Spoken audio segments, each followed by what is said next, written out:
Hey everybody, welcome to Slash Bash, where today I am bringing you another Choosing Beggar Reddit video. If you are new to the channel, then subscribe, and click on notifications so you don't miss out on the fun. In our first story, a choosing beggar tries to assault a store clerk for not giving away a free phone. Retail, the most dangerous game.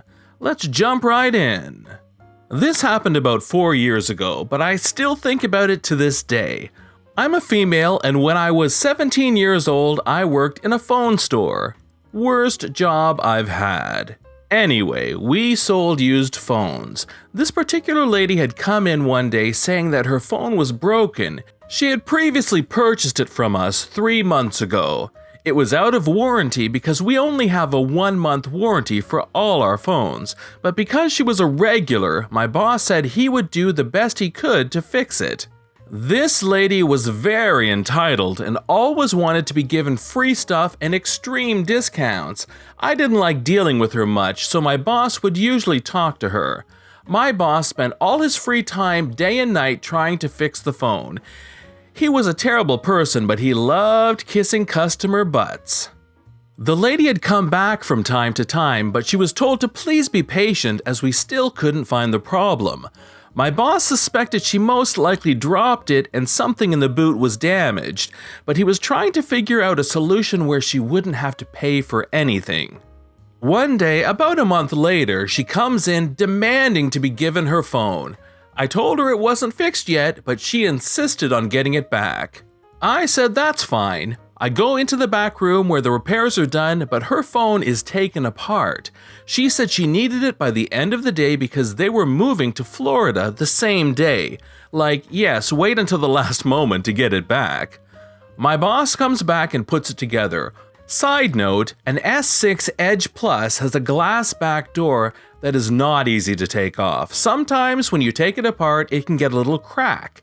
Choosing Beggar was told this beforehand, that it may crack if we took the phone apart. She said it was fine. When she comes back, I give her the phone. She takes a quick look at it and leaves. A few seconds later, she comes back in yelling at me and telling me that we broke her back door.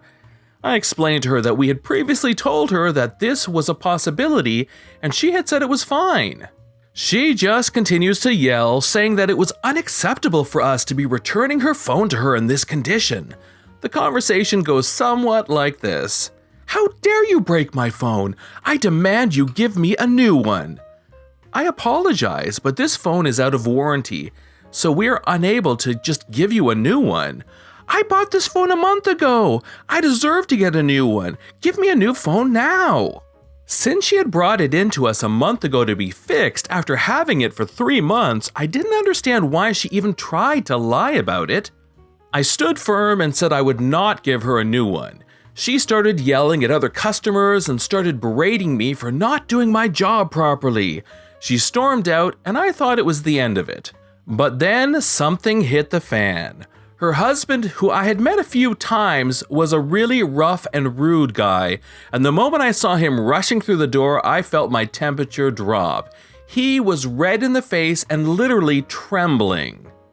"You will give my wife a free phone or we are going to have problems."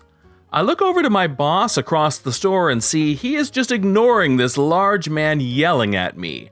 The customer throws the phone on my desk and gets closer.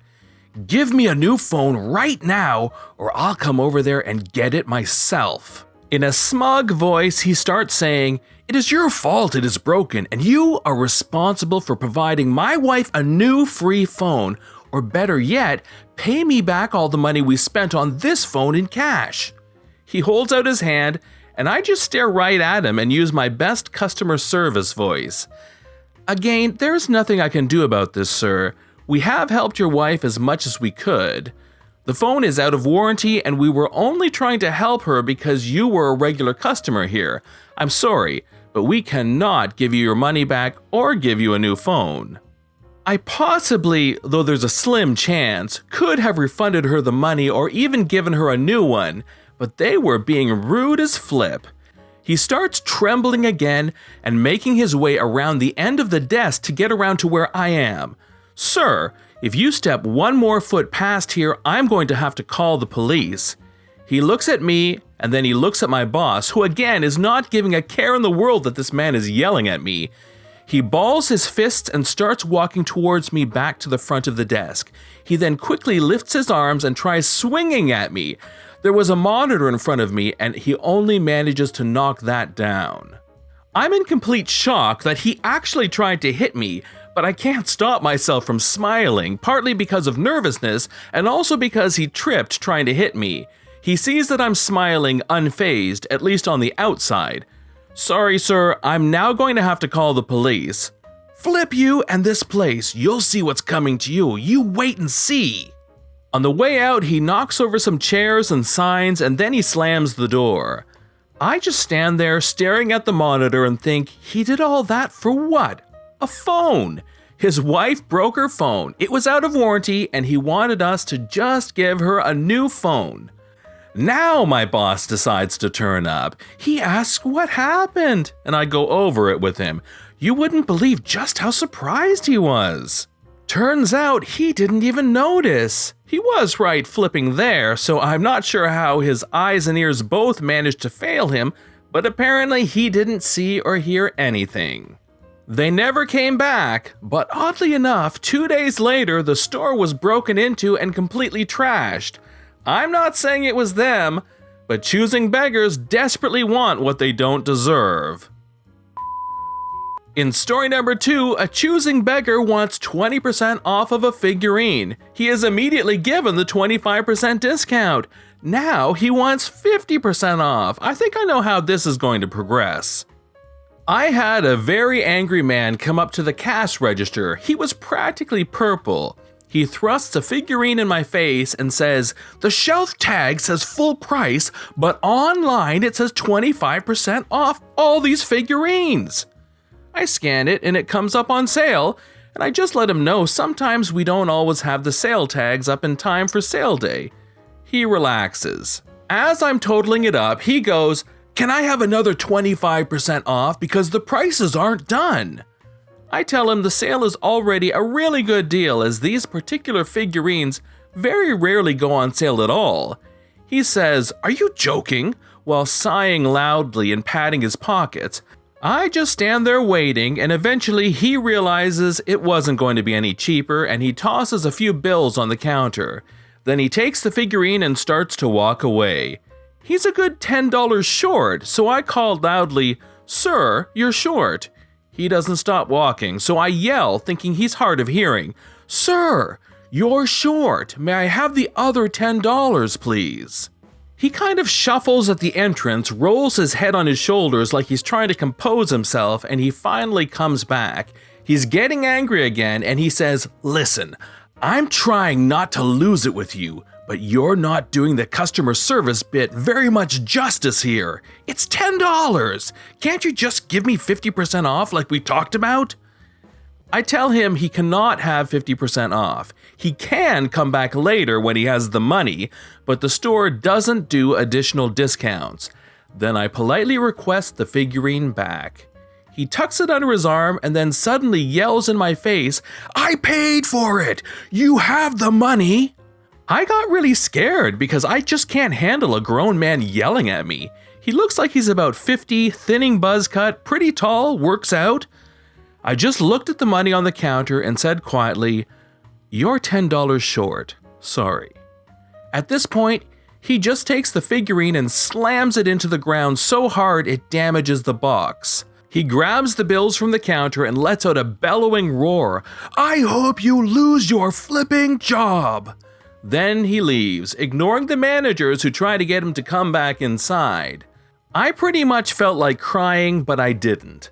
I just put the figurine aside because it's so damaged we will have to mark it down by about 50%. But he is not the one who is getting it. In our final story, a choosing beggar sees the word free and she doesn't need to read any further.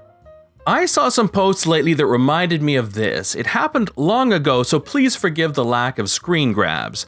For some quick context, I run a small online store that makes party favors and other custom merch. One thing I do offer is to help customers create a design for the specific items they are ordering if they do not have a pre-existing design or don't know how to make one. I do say in my storefront, free design with purchases over X dollars. Design fees will apply for smaller orders. Well, Choosing Beggar contacted me with the following. She saw my store and wanted my free design services. She needed 5 designs. She wasn't planning to order any physical items for my store. Someone locally made them for cheaper. She said she had already paid someone to make the designs and they didn't want to keep making changes after she still wasn't happy with the revisions. So she hated those designs and she wouldn't be paying twice for the same work, and she was happy I worked for free. How fast could I have the designs finished if she gave me all the details today? She needed them fast because this all was for a cancer fundraiser for a friend's kid, and the other person doing such bad work has put her behind schedule. I surely could rush it for her, right? Offended as I was by all her demands while she assumed I would work for free because she couldn't read a whole sentence, free design with purchases over X dollars, the last part made me try to be nice. I explained her mistake politely and to please read again the info in the store so she could see the free design work is only for big orders. We do not work for free and we do not even offer design work as a separate service. It only applies to customers buying physical items. I quoted her what 5 designs would cost if she did want to order from us, but also tried to help by suggesting if she needed cheap graphic design work to still order locally due to deadlines, to try Fiverr. I explained quickly how it works, not that I know much, I've never used it myself, and linked her to it. Her reply was cringeworthy. She threw a tantrum because I expected her to pay for something she already paid for once and didn't like. She also didn't want to use Fiverr because it costs money and sounded scammy. In addition to that, she tried to talk me into doing the work for free and to write it off my taxes as charity. I didn't reply further. Had she approached me politely, I would have probably offered a discount or only charged for half the design fee. But I hate people who most likely purposefully misread your information and just act like being a small business means you don't need to get paid and that creative work has no value. If it's so easy, do it yourself. This has been John from Slash Bash. Thanks for watching. If you've enjoyed the video and want to see more of them, then hit that subscribe button. We'd love for you to drop a like, share it with your friends, and we will see you in the next one.